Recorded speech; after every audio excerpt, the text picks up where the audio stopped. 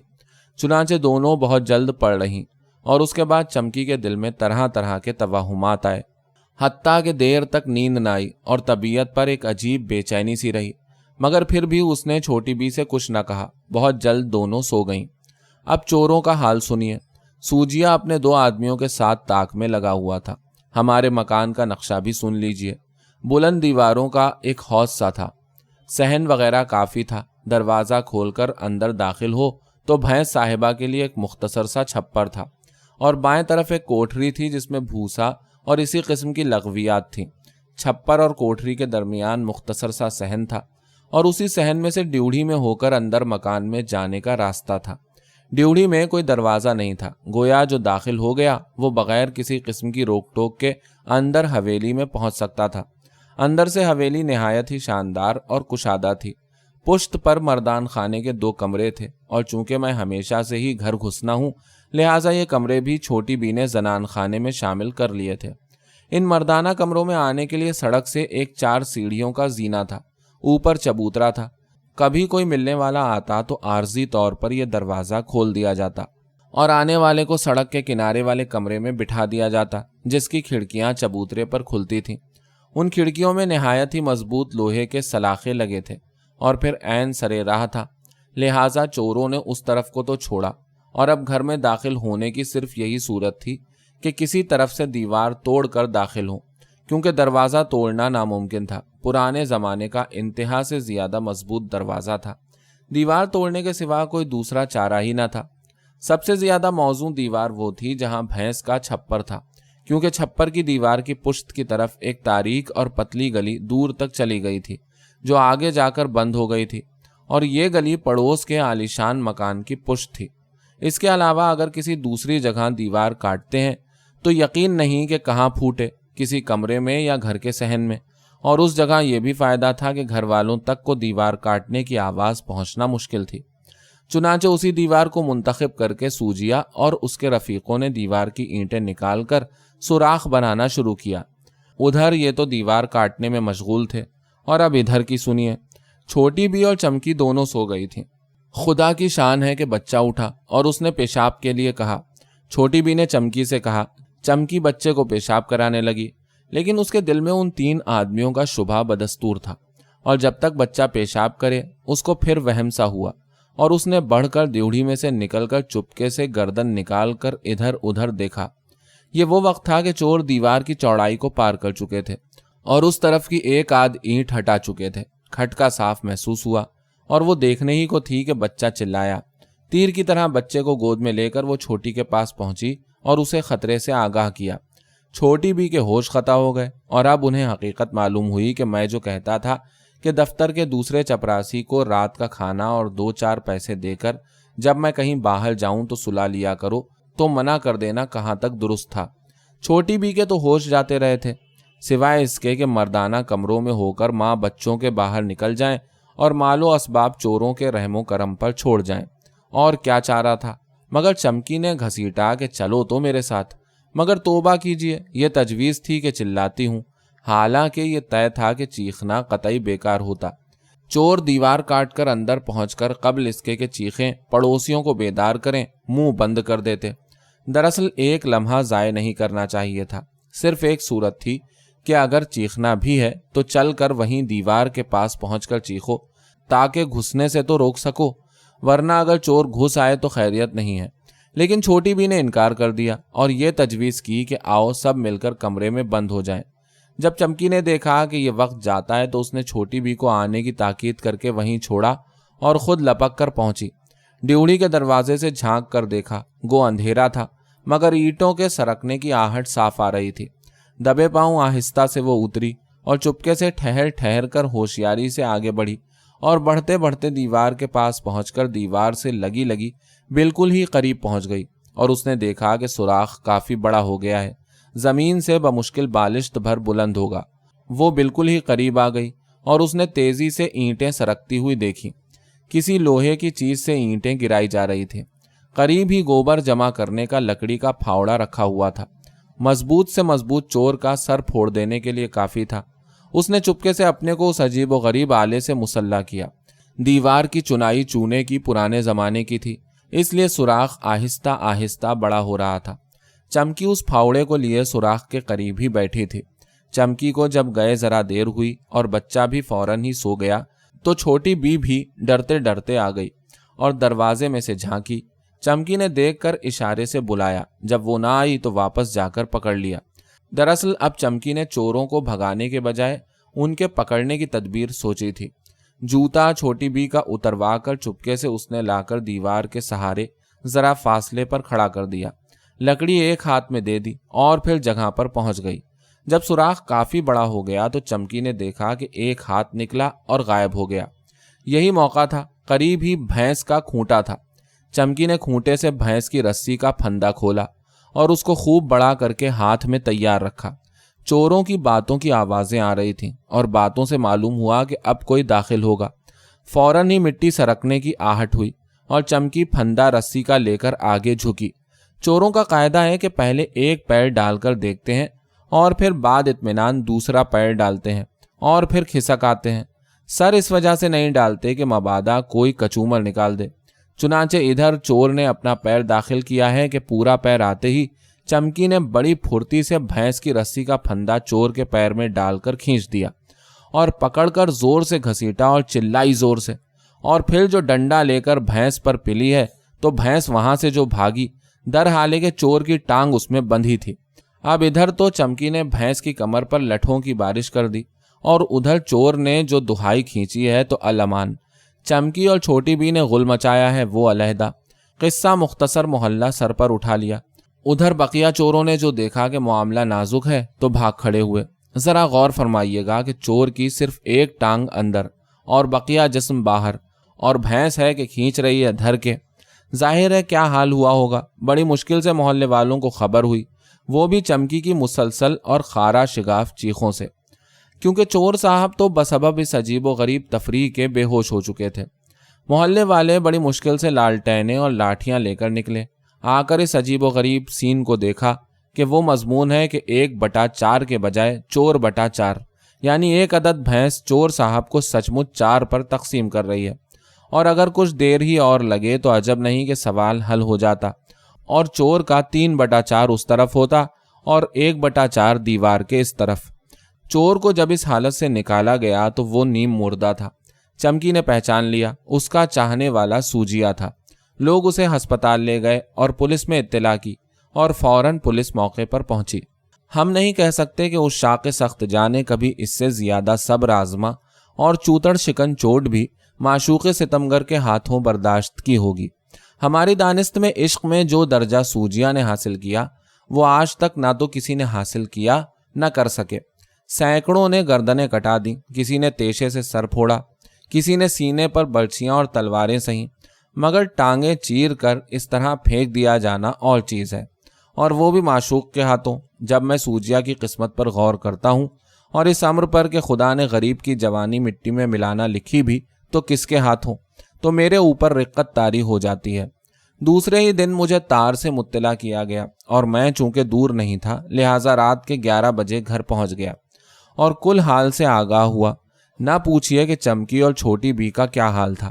اب تو وہ چھوٹی بی کی چمکی ہو گئی۔ میری چمکی کہتے چھوٹی بی کے منہ سے پھول جھڑتے تھے۔ آج چھوٹی بی کے سامنے چمکی نے بڑی آزادی سے بڑھ بڑھ کر اپنے کارنامے سنائے، بڑی آزادی اور دھڑلے کے ساتھ خوب ہنس ہنس کر چھوٹی بی کے ڈرنے کا اور بزدلی کا ڈرامہ پیش کر دیا۔ ایسا کہ ہنس کر چھوٹی بی نے کہا، چل مردی، اب دیتی ہوں جوتی۔ مگر نہیں، چھوٹی بی خوش تھی، بے حد خوش تھی۔ دراصل وہ بھی تو اس فتح میں شریک تھی جس کے ثبوت میں وہ لکڑی دکھائی گئی جو چھوٹی بی کے ہاتھ میں تھی۔ معلوم ہوا کہ اس لکڑی کو پولیس میں پیش کرنے کی کوشش کی گئی تھی۔ سوجیا کا حال سنیے۔ دوسرے روز میں ہسپتال میں اس کو دیکھنے گیا۔ ڈاکٹر نے کہا کہ اس کا کولہا اتر گیا، گھٹنا ٹوٹ گیا، ٹانگیں سچ مچ چر گئیں، ایسی کہ عمر بھر کے لیے بیکار ہو گیا، لیکن بچنے کی قوی امید ہے۔